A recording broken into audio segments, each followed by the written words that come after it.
ప్రతి సెకను మన అభివృద్ధి కోసమే చేశారు. మనం ఎన్ని పాడు పనులు చేసినా సరే మనకు మంచిగా చేశారు.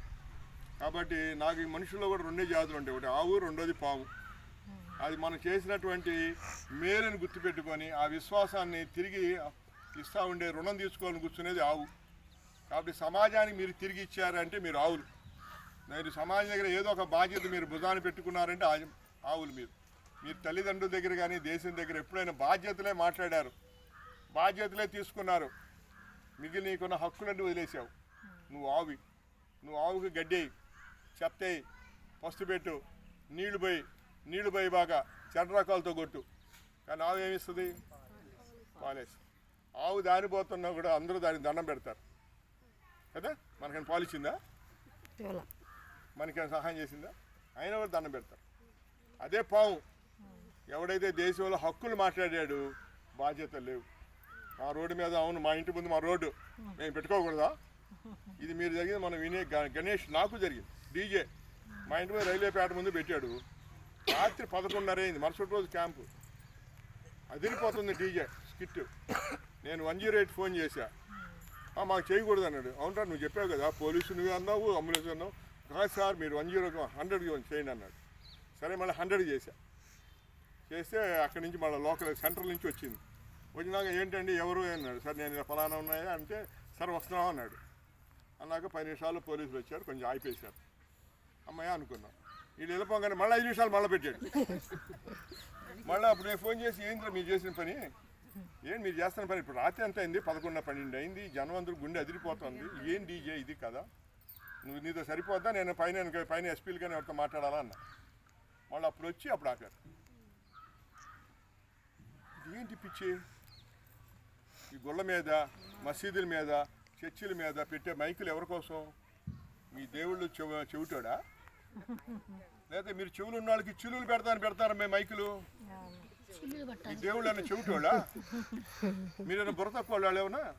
పాడిందే పాడి ఎన్నిసార్లు పాడతారు మీరు? ఒకసారి పెళ్లి చేశారు చాలదా? మన ప్రతిరోజు ఒకసారి మంచివాడు అన్నారు, భలే రోజు ఇదే పాట. మీకు వేరే పని లేదు, ఆడికి మాత్రం పని ఉండదా? వాళ్ళకి కళ్ళాల పిల్లలు ఉంటారా, వాళ్ళకి మొగుడు పిల్లలు ఉంటారా?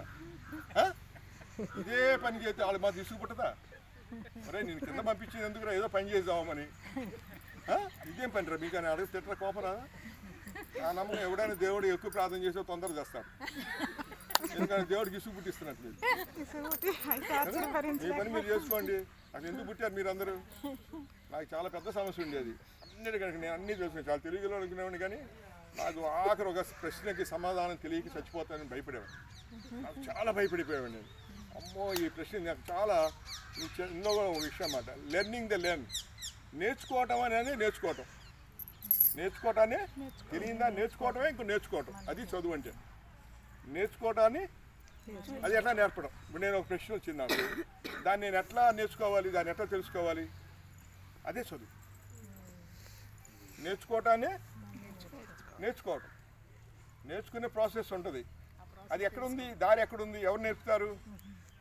అది మాటల సందర్భం వచ్చింది కాబట్టి పిల్లలకి అందాక జీవన వికాస విధానంలో కూడా అదే ఉంది. అందులో పిల్లలకి ఎవరు చెప్పరు, చెట్లు ఎలా పుడతాయని వదిలేస్తారు.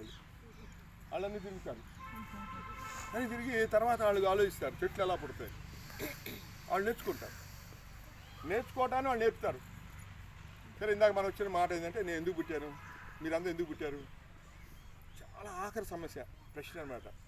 నా కాన్సెప్ట్ ప్రకారం నాకు అర్థమైంది ఏంటంటే, పూలు పని చేయడానికి పూలు పుడతాయి, ముళ్ళు పని చేయడం ముళ్ళు పుడతాయి. రోడ్డు పక్కన గబ్బు కోసం పందులు పుడతాయి, శివలింగం కోసం నంది పుడతాయి.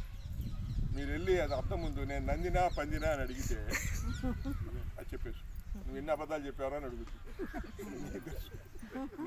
నువ్వు ఎంతమందిని మోసం చేసావరా, ఎంతమంది కన్నీళ్ళు తెప్పించావరా, ఎంతమందిని ఆస్తికాలు చేసావరా, ఎంతమందిని అధర్మంగా నీ సొమ్ము జేబులో పెట్టుకున్నావు, నీ వల్ల ఎన్ని కొంపలు కూడిపోయినాయి అని అర్థం అడుగుతుంది. దాన్ని బట్టి నువ్వు తోడేలుగా తెలిసిపోతుంది. అబద్ధం మీద బతికే దాన్నే ఆర్గనైజ్డ్ లీగలైజ్డ్ చీటింగ్ని బిజినెస్ అంటారు. Organized legalized cheating. మీరనే కార్పొరేట్ విద్య, నేను కార్పొరేట్ వైద్యం చేస్తే మీకేంటి కష్టం అని చెప్పి నిన్న మొన్న మన చీఫ్ మినిస్టర్ గారు చెబుతున్నారు. ఆయనకి కార్పొరేట్ గురించి తెలియకపోవడం వల్ల, కార్పొరేట్ అనే దానికి డెఫినేషన్ తెలియకపోవడం వల్ల, నిజాన్ని విషయం లోపల నిజాన్ని గ్రహించడం, ఆ నిజానికి ఒక నిర్వచనం ఇచ్చే దాని పేరే వేదాంతం, ఫిలాసఫీ. ఫిలాసఫీకి ఉన్న అర్థం అది. ఫిలాసఫీ అంటే ఎర్రగొడ్డలు వేసుకొనో, గడ్డాలు పెంచో, గుడ్డలు వేసుకొనో, లేకపోతే ఏదో చేసేవాడు కాదు. ఫిలసాఫర్ అనేవాడు విషయం లోపల నిజాన్ని గ్రహిస్తాడు. చాప కింద నీళ్ళలా గ్రహిస్తాడు. అందరూ దాని మీద కూర్చుంటారు, తడుస్తుంది, కానీ ఇది తెలియదు. ఇటు కూర్చోకుండా చెబుతాడు దాని కింద నీళ్ళు ఉన్నాయి రాని. వాడు ఫిలాసఫర్, వాడే ఫిలాసఫర్. దానికి నిర్వచనం చెప్తాడు.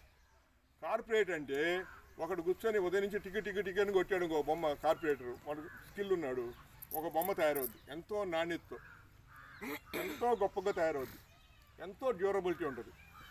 అదే మీరు కార్పొరేట్ ఏం చేస్తారంటే ఇవన్నీ చూస్తారు. దీన్ని చేసే పని 10 ముక్కలు కొడతాడు. 10 ముక్కలు రోడ్డు మీద పోయేవాడిని పిలుస్తాడు. 10 మంది కూర్చోబెడతాడు. ఈ బిట్టు చేయి, ఈ బిట్టు నువ్వు చేయి, ఈ బిట్టు నువ్వు చేయి, ఈ బిట్టు నువ్వు చేయి చేస్తాడు. వీళ్ళు ఎవ్వడికి స్కిల్ ఉండదు. ఎవరికి వాడు ఏం చేస్తున్నాడు వాడికి తెలియదు. వాడు ఏం చేస్తున్నాడు, వాడు ఆ బిట్ వరకు చేసేస్తాడు. ఆ టైం చూసుకుంటాడు. ఆ రోజుకి ఎన్ని బిట్లు చేస్తే ఆయన డబ్బులు అంటాడు. వాడు చేసేసి వెళ్ళిపోతాడు.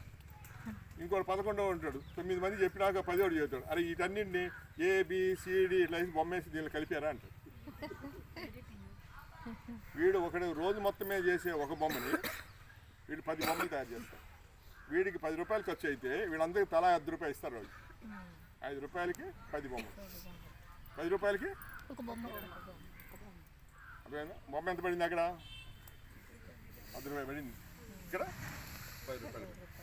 అది మన డాక్టర్ గారు ఇంతకుముందు చెప్పారు సార్. ఒక్కొక్కడిని చూసి వాడి కష్టం ఏంటి, కామిష్ ఏంటి, వీడి మనస్తత్వం ఏంటి, వీళ్ళ నాన్న ఎవరు, వీళ్ళ అమ్మ ఎవరు, వీడి జేబులో డబ్బులు ఏంటి, వీళ్ళ నాన్న ఎంత పాకాడాడు, వీడంతా నాశనం అయ్యాడు, వీడంతా బాధపడుతున్నాడు, వీడు దేనికి వచ్చాడు, వీడి కష్టం దేనికి వచ్చింది, వీడి మనసుకు వచ్చిందా, శరీరానికి వచ్చిందా, నేను ఈ పరీక్ష చేయొచ్చా, ఈ దగ్గర నేను ఫీజు తీసుకోవచ్చా, నేను తీసుకోకూడదా, ఇవన్నీ ఆలోచించి ఇంట్లో ఒకడొకడు చుట్టం వస్తే ఏం చేస్తావు, వాడికి వడ్డిస్తావు.